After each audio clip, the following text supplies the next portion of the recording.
خواتین و حضرات السلام علیکم۔ 1 ستمبر 1965 کو ایئر ہیڈ کوارٹرز میں یہ اطلاعات موصول ہوئیں کہ بھارتی فضائیہ نے کشمیر میں موجود پاکستان آرمی پر حملہ کرنے کا منصوبہ بنایا۔ اس بات کی تصدیق کے لیے ایئر وائس مارشل نور خان نے ایک بار پھر بھرپور قائدانہ صلاحیتوں کا مظاہرہ کرتے ہوئے چھم سیکٹر پر دشمن کی نقل و حمل کا خود جائزہ لینے کے لیے فیصلہ کیا۔ انہوں نے ایک تربیتی طیارے T-37 میں چکلالہ سے اڑان بھری، گجرات کے قریب ایک چھوٹی سی ایئر فیلڈ پر جا اترے، آرمی کے نمبر 1 کور ہیڈ کوارٹر پر جا کر تازہ ترین صورتحال کا جائزہ لیا اور واپس آ کر ساری صورتحال کے تناظر میں جنگی حکمت عملی ترتیب دی اور پاک فضائیہ کو پوری طرح الرٹ کرنے کا حکم جاری کیا۔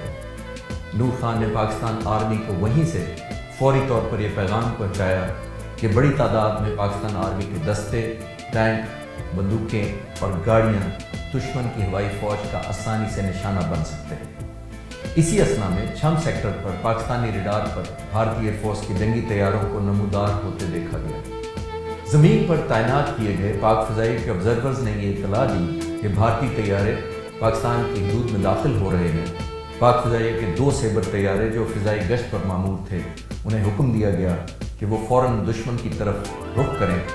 یہ سیبر طیارے اسکواڈرن لیڈر سرفراز رفیقی جو نمبر 5 اسکواڈرن کے آفیسر کمانڈنگ تھے اور 15 اسکواڈرن کے فلیگ لیفٹیننٹ امتیاز بھٹی 20,000 فٹ کی بلندی پر اڑا رہے تھے۔ انہوں نے دشمن کے طیاروں کو حد نگاہ بہت کم ہونے کے باوجود دیکھ لیا۔ دشمن کے 2 ویمپائر طیارے جو اپنے پیچھے آتے ہوئے نظر آئے۔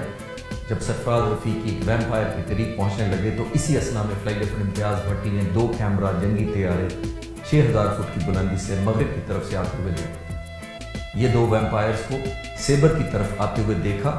ابھی سرفراز رفیقی کو وہ بتانا ہی چاہ رہے تھے کہ سرفراز رفیقی نے ایک ویمپائر کو تاک کر میزائل داغا اور وہ آگ کے شعلوں کی لپیٹ میں آ گیا اور زمین پر جا گرا۔ اسی اثنا میں دوسرے ویمپائر طیارہ امتیاز بھٹی کی طرف بڑھا، اسے بھی سرفراز رفیقی نے جا لیا۔ اس مارکے میں امتیاز بھٹی نے بھی 2 طیاروں کو مار گرایا۔ اس طرح اسکواڈرن لیڈر سرفراز رفیقی اور فلیگ لیفٹیننٹ امتیاز بھٹی نے 2 ویمپائر طیاروں کو مار گرایا۔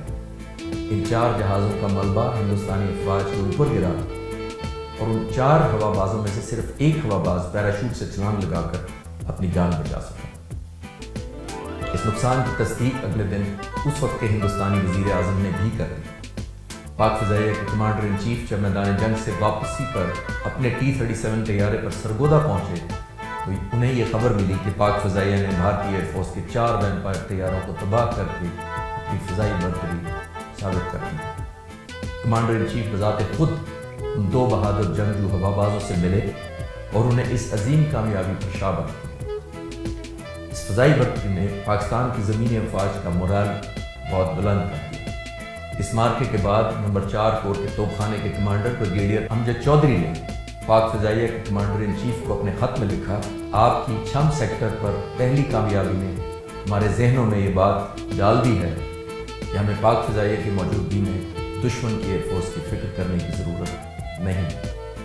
یہ دن تھا 1 ستمبر 1965 کا۔ ہم اگلی قسط میں یہ دیکھیں گے کہ 2 ستمبر 1965 کو کیا حالات تھے۔